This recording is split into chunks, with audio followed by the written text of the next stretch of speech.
Welcome back. Joined now by our panel from IndyPolitics.org, Abdul Hakim Shabazz, along with Rima Shahid, Mike Murphy, and Bill Moreau. Let's start with you, Abdul, as we talk about the state and local response to COVID-19. The governor launching this new health commission this week. He's not planning on any statewide mask mandates. We have seen a lot of local school districts have to make those decisions in the face of rising case numbers and in spite of a lot of loud, even unruly opposition at local school board meetings.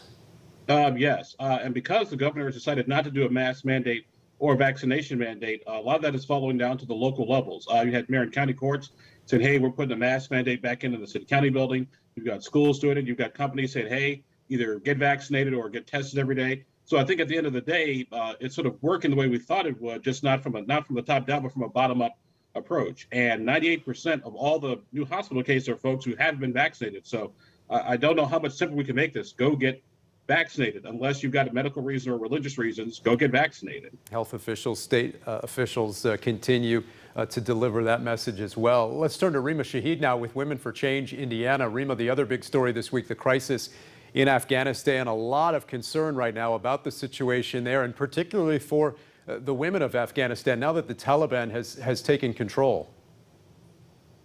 This is especially personal for me, as my grandfather immigrated from Afghanistan to Pakistan. So I have Afghani blood in me, and this is especially personal and emotional topic to talk about for myself. I think it's a joke that the Taliban is now encouraging women to join the government and keep their positions. It's no different than the wolf dressing up as a grandmother in Little Red Riding Hood, trying to entice her. I don't trust the Taliban in any way. I also think it's a very sad time for the Afghan people, because Thursday, August 19th, was Afghanistan's Independence Day. And I can't remember in my lifetime when the people of Afghanistan have had true independence, were able to thrive on their own as an independent state. I think that the United States government has failed the Afghan people. President Ghani has failed the Afghan people, and certainly the army from Afghanistan, the Afghan army, has failed its people. And my heart bleeds for these people and what they're going through and what they've gone through already. Yeah. It's been a heartbreaking situation all around. I want to bring in former State Representative Mike Murphy. Mike, your response to that, what about the politics involved here? The president has certainly taken a lot of criticism for how this has unfolded, and the former president, other administrations in the past have as well. Well, first of all, I can't add anything of meaning beyond what Rima said. I mean, she knows it so much more intimately than I do, certainly. But I can tell you that it's both parties, the Republicans and the Democrats, who deserve a lot of the blame, both the Trump administration and the Biden administration. But the bigger picture is, Dan, is we don't learn from history, and so we're condemned to repeat it. I don't care if it's Vietnam during the Nixon and Ford administration, they screwed that up. You had Iraq under Bush. You have this mess with Biden and with Trump. We never seem to learn. We cannot nation build in countries whose cultures are so different from us. They are never going to appreciate or understand our system, and we should not try to force it on them. The other big topic we're going to talk about today is one that impacts our state and our nation every 10 years. We're talking about the redistricting process of redrawing all the maps for our legislative districts with the new census data that's just come out in recent days. Bill Moreau is with the Indiana Citizen. And Bill, the census data is finally here. There have been a handful of public meetings already. What is next in this process? Well, Dan, you're absolutely right.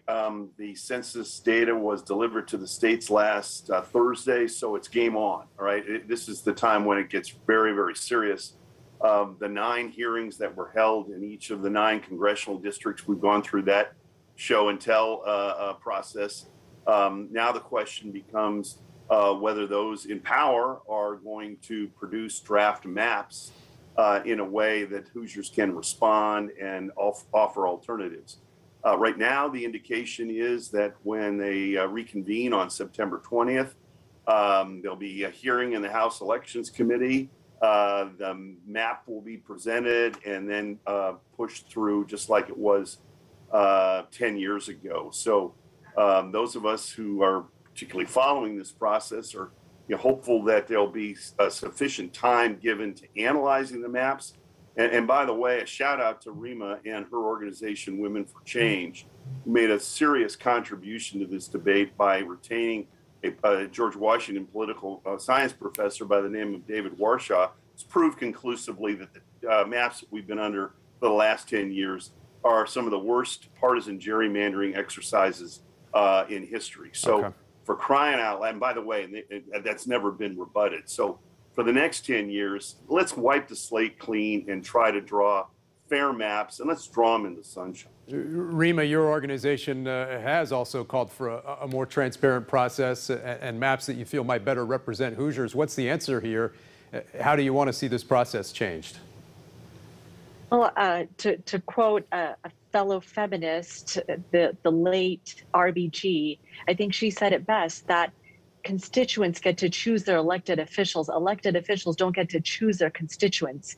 And with this partisan extreme gerrymandering that we're hearing, that we have here in the state of Indiana, that's what's happening. And so I urge Hoosiers to call their representatives and ask the representatives, what is their involvement in the redistricting process? And are they making sure that their constituents, their voters, are being counted?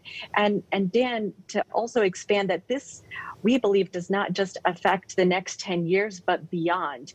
Because food for thought, as many students go back to school right now, today's first graders will be voting the next time the maps are drawn to encourage and engage generations of engaged citizens. It is essential that this is an open, fair process, that Hoosiers and constituents have an opportunity to weigh in, to look at the maps before they're voted. And when that doesn't happen, we wonder why people don't have trust in our government and the process. Mike, your response to that? You've served in the legislature. I have a better quote, and that is, you can't always get what you want. And I think it comes from the Rolling Stones. You know, I appreciate and respect Bill Moreau, but John Gregg, who was in charge of the 1991 redistricting. It was wrong then. It was wrong then. I'm glad you say that. Because it was wrong then. The civic sin of gerrymandering is wrong, whoever does it. I'm glad to hear that, Bill, because what happened was in the 90s, the Republicans, despite the gerrymandering effects of the Democrats, were able to take away the majority for a few years. And then when the Democrats again had the chance to gerrymander in 2001, Ed Maher, my good friend who was in charge, actually ended up losing his next election, even though he drew his own district.